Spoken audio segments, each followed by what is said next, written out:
So as I mentioned, this is mount escape or mount defense week, okay?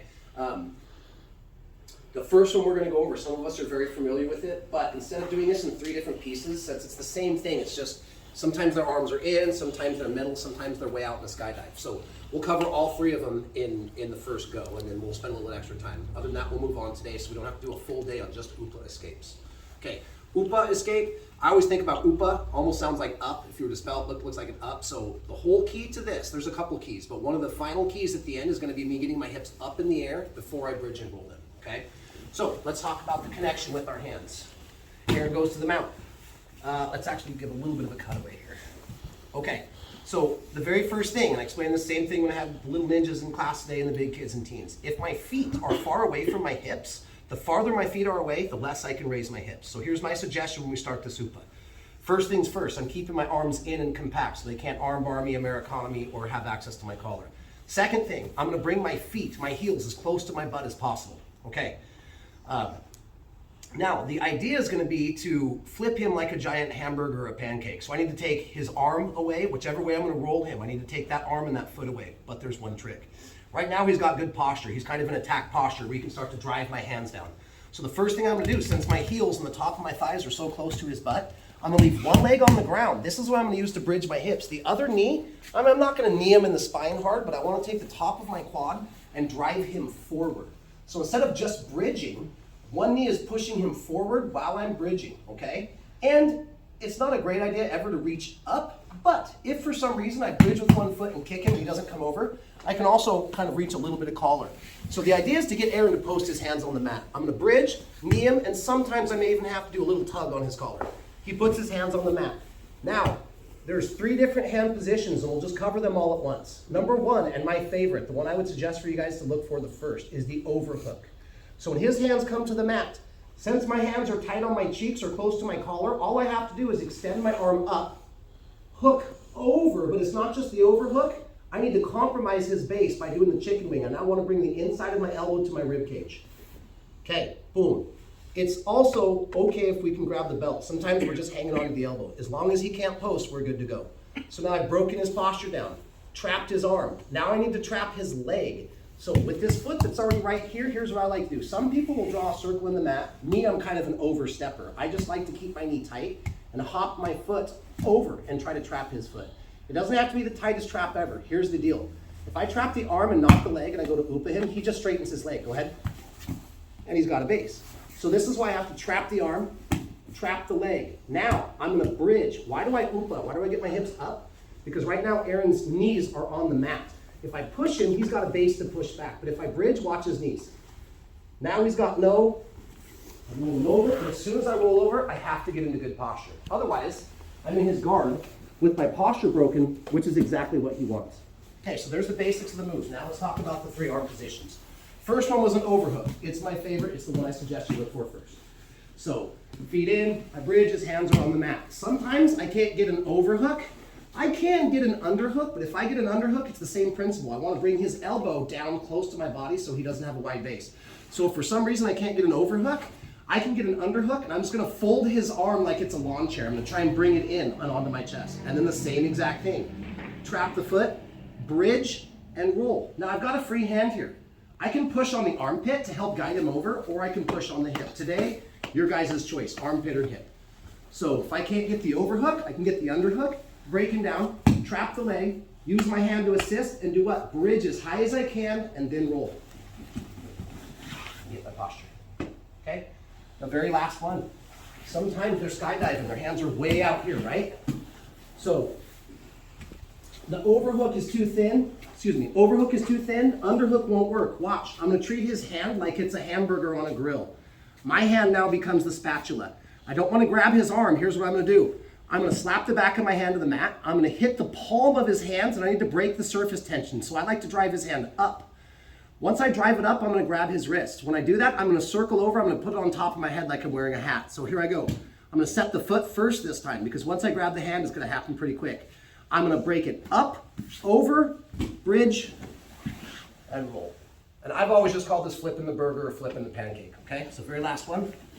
If their arms are so far out in the skydive, that go ahead and way out. My My overhook is not viable. My underhook is not viable. I trap the leg first on this one, and I'm gonna flip the burger. Up, over, roll, posture. And this one's nice because I can keep control of the wrist. And then later, I can start to go into my guard breaks by still maintaining wrist control. Okay? You guys need to see it again, or you're good? Good. Okay, this is the UPA defense. 3 different hand postures. Overhook, underhook, or if they're way out, I'm gonna bring them up, onto my head, and then bridge and roll. Since we're covering all 3 in one, let's go like 8 minutes on this one, okay? Here's my suggestion. Practice them all, because you never know if their hands are gonna be here, here, here, or way out here in the sky. All right, let's go about 8 minutes on this. Need help? I'll be around. Ready? 1, 2, 3. UPA is very good, and it works. Sometimes you get to higher level people, and it's not that it's not a good technique, it's just that they've seen it so many times. So let's talk about technique number 2. Elbow escape. Will sometimes people use their hands? Absolutely. It's named the elbow escape for a reason, because if I can, you guys see me over there? Let's rotate just a tiny bit. Okay. First off, if I'm like this, they can attack my neck. We've talked about some of the ways they can attack my neck. We talked about 3 different types of X chokes earlier. There's paper cutters, there's a lot of stuff. Ezekiel's, there's things that they can run if my hands aren't home. So I'm in nice and tight. Hands by my cheeks, doesn't have access to my collar or my neck. My elbows are in tight, and I'm always making sure never to reach up, because I'm basically whispering in his ear, Aaron, armbar me, right? So if I do have to reach up, like we talked about with the UPA, it's gonna be quick, it's gonna be precise, and it's gonna be something along with my knee and my bridge to get him to break the posture down. Okay, I can run this elbow escape if he's got his hands on the mat, but really it's when he's postured up a little bit more. So when I'm trying I try to knee the butt, I try to bridge, I try to elbow, and he's just got great base. I can't get him to put his hands on the mat. Cool. By default, it's gonna be a lot harder to track down his arms and go UPA. So here's what we're gonna do. My upper body's gonna do most of this technique in just a second, but there's something I have to do first. If my feet are like this, and his legs are kind of like in the stirrups, as I go to turn on my side and push his leg down, I'm gonna be pushing the back of his leg into kind of like the bench on top of my leg. So the very first thing we're gonna talk about is getting to what I've always nicknamed the corpse pose. Like, you guys ever see a corpse laying on the slab in the morgue? It's not sitting in a jiu-jitsu stance, it's doing what?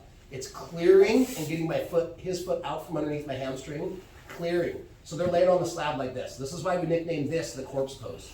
The idea of the corpse pose is to foot fight the feet. So we will talk about next technique if Aaron's feet are actually crossed under my butt. For right now, we're gonna assume that he's got hooks in, but his feet are not crossed. It's a little easier to deal with the leg pummel. So while I'm keeping it nice and tight, not giving up any submissions, not giving up access to my neck, here's what we're gonna do first. If I'm gonna turn on my left leg is my action leg. So here's what I'm gonna suggest. I straighten my leg out, and it's almost like I have a piece of chalk in my toes, and I'm gonna draw a big circle to get rid of that. See how his foot is no longer underneath me? Here, with the bent leg, it's underneath. So I'm gonna straighten and circle and get my entire hamstring on the floor. Kind of like a kick line. Now, elbows are still in tight. Will it be my elbow? Sometimes it's the middle of my forearm. It's gonna depend on the size of my player and the length of my arm. So it's called an elbow escape, but it doesn't have to be the end of your elbow. It could be your forearm or wrist, depending on the size of your body. So once I clear this avenue under my leg with the kick line, I'm getting in like half of a corpse pose. Now I'm gonna turn on my side. My low arm is gonna go low on the leg. My high arm is gonna come closer to his hip. So as I turn on my side, see my elbow come inside of his knee? Now I turn on my side and I'm framing all off of one leg. What I'm gonna do is 2 things. I'm gonna start to push his leg down, and I'm gonna circle my knee underneath, if I can. If I can, I'm gonna push and circle. Sometimes they're very stubborn and they leave their foot glued to the mat, and I can't get my leg under, so I can reach over with my other foot and use my heel like an ice cream scooper. And I can pull that ankle in. Now, I have him in a half guard, technically. I mean, this position is 3/4 mount, but it still breaks down into a half guard. So something I really quickly want you guys to be careful about for point scoring. I just put him in a guard. If Aaron frees his foot and slaps it to the mat, go ahead. He just got 3 points for passing a guard and 4 points for the mount. So when I trap this ankle, I'm there momentarily to get above the knee. So it should look like this. Keep him safe, come to the corpse pose, turn on my side. Whether I can circle my leg underneath or I've got to trap the ankle, I close the door. My arms are already here. Now I'm gonna keep pushing his leg down and keep hiking my knee up underneath to do what? Get above the knee line, which is what we're always looking to do in a half guard.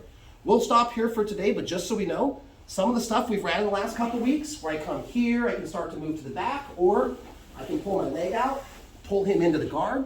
These things will all be applicable, and we'll start running a more full game plan Wednesday. So all that talk is gonna look like this. Clear the leg, turn on your side, gobble up the ankle, and then quickly get above the knee. ankle, knee, shoulders on the mat. Last time, elbow escape, because my elbows are doing most of the work. Free the foot, turn, get to the ankle, get above the knee. Now I'll get my frames in if I want to. I can come to Z-guard if you guys really want to. Push, push, push.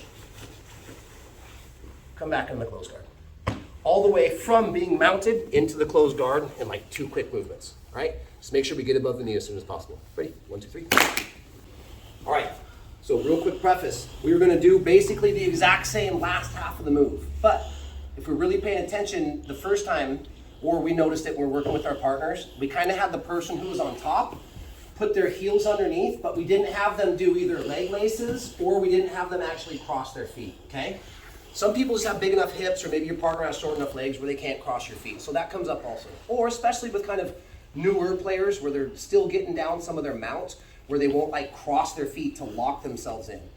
So that was the one we just did. Now, the only thing we're gonna do different, we're still gonna do the elbow escape, we're still gonna turn. I saw some people every once in a while come into like a 45, and you'll notice it's kind of hard to get your foot to the mat. So this is why I turn all the way on my side.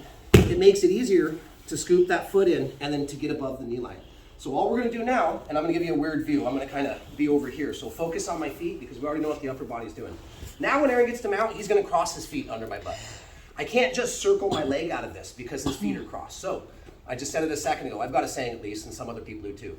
He's attacking my collar. I'm using my hands to fight the collar, but I have to use my feet to start to push the feet out to get to the corpse pose. And then I can turn on my side, push the knee down, whether I slide this under or the overstep is gonna kind of be a lot more often to get that, and I'm just gonna keep pushing until I build up over the knee line. So it should look like this. Aaron goes to the mount. This time he's doing a really good job, right? He's tying his feet in under my butt. If you notice, I can't just kick line out. Look, this doesn't do much because his feet are tied in underneath. So let's go back to the very first technique today where I said bring your heels in close to your butt. This helps me with the bridge. Okay, I will admit, I can't see what his feet are doing. So sometimes it's gonna work the first time, and other times I'm gonna have to switch feet. It's that old feeling around in the dark for the light switch. I might have to feel it out. Oh, there's the light switch. I hit the light switch. Same thing with my feet.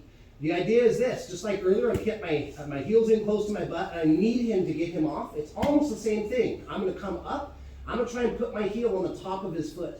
Now he may have his left foot over, he may have his right foot over. The idea is to get to the top heel.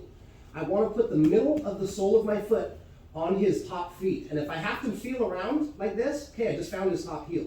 See how I'm not going heel to heel? I'm trying to put the sole of my foot in. Now I'm gonna get my heel underneath his heel, and I'm gonna kick and do the circle to the corpse pose. Now I'm gonna do the exact same thing. I'm gonna turn on my side, get my elbows in, scoop the ankle, get above the knee line, shoulder blades on the back, and I'm gonna get back into my frames.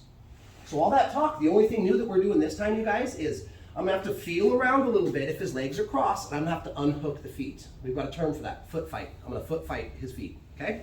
So he goes to the mount. I bring my heels in nice and tight. I realize I can't just circle out. It's not working, so I'm gonna start to feel it. Sometimes I may even have to kind of stomp on his foot, bring my other heel up, and again, sole of my foot under, and I'm gonna do this. I'm still gonna do the kick line over here, but now I'm gonna push his heel off. Now I'm off.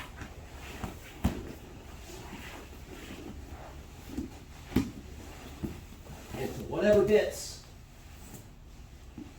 of jiu-jitsu I want to do. We can just chain our moves together behind that, okay? You need to see it the third time, or are we good? Do you understand it?